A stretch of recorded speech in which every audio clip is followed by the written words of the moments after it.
One question that I am getting from the chat, which is interesting and which you might actually know more about than me, Econoboi, because you are much more into energy economics than I am, I think, is that people are saying, especially Rick Hunter, I think, are sort of proposing the idea that the IMF would not only increase its finance, but do it for a specific purpose, and that is to counter climate change. And I know this is also a very big discussion point in the central banking community, where they're saying we shouldn't only do QE, we should specifically target that at climate change. And I'm personally I don't know enough of climate change. It's a bit of a blind spot for me.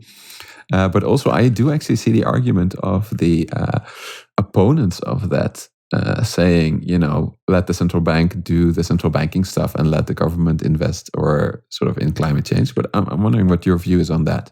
It's a good question. Honestly, it's interesting because I do know a lot about energy economics and sort of the sustainability and stuff like that in the world, and it has been interesting as of late, especially with the potential renomination of the U.S.'s central banker named Jerome Powell, who runs the Central Bank of the United States, Federal Reserve. Well, he's been a good Fed chair, no doubt about it, but has he done enough to help the fight against climate change, which is an interesting thing for a central banker to be tasked with? Like, how could they even do anything to help? And sort of the idea would be that, I guess if you did quantitative easing, you would have sort of a bias towards, if you bought corporate bonds, you might have a bias towards green energy companies, or you might not buy the bonds of, included in your bond mix, you might not include fossil fuel companies or things like that, even if they're majors. And so it's an interesting proposal. Now, the question is,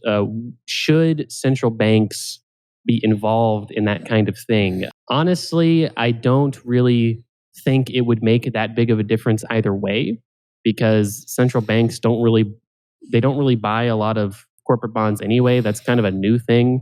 And so I'm not sure if we assume QE is going to maintain the scales it is in terms of how much corporate bonds they buy, it probably wouldn't make that big of a difference anyway.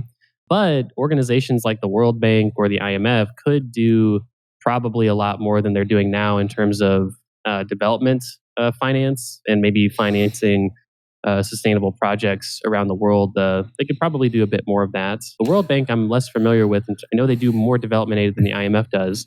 Yeah, that's their main purpose. I'm not sure the types. Yeah, but I'm not sure if I assume that like the World Bank probably engages in like a lot of electrification and sort of maybe water infrastructure, stuff like that, maybe roads. But yeah, I mean, for the World Bank and IMF, I mean, it probably would make some sense for them to either not do a lot of fossil fuel development or have at least initially an interest in deploying green assets to fight climate change in general. Yeah, it's interesting. One criticism that I have read about this recently, but I haven't completed the paper yet. It's called, I think it was called the Wall Street Consensus, sort of a play on the Washington Consensus. I think you can find it on Google. It's actually open and free for everybody, but it's very technical.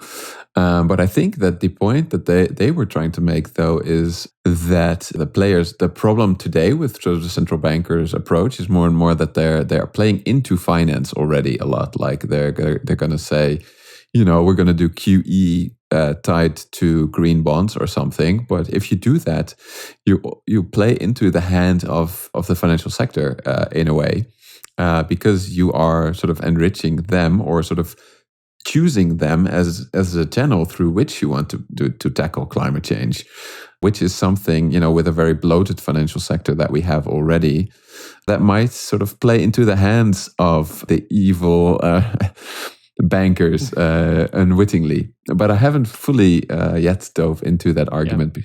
I mean, my thoughts on that would just be that climate change, no matter how it's tackled, if we're going to solve the issue, has to be tackled holistically, right? We can't leave anyone off the table when it comes to tackling climate change. And so encouraging bankers and investors to make sustainable investment decisions, potentially by the central bank buying those corporate bonds and lifting their values and getting more investment capital towards those sorts of initiatives is not a bad thing, right? ESG investing, which I've tried to speak to Vash a little bit about it, was that's a good thing It's a good thing when financial investors see green energy and sustainable development as profitable and as things that they can transition their money into and make a good return in a risk adjusted sense. And so, I think that ultimately, if the view is anytime we do anything to help investors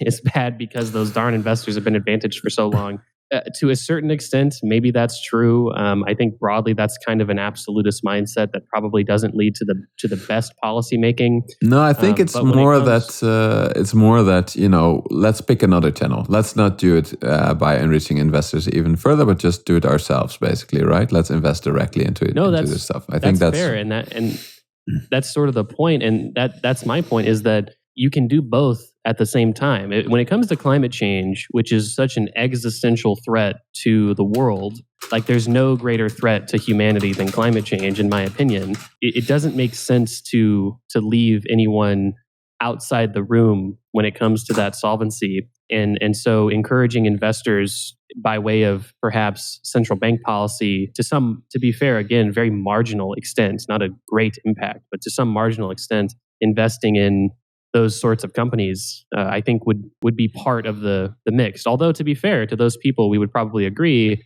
that the fiscal side is certainly more impactful and needs to have a much bigger bite to this sort of an issue than any central banker is going to have, certainly.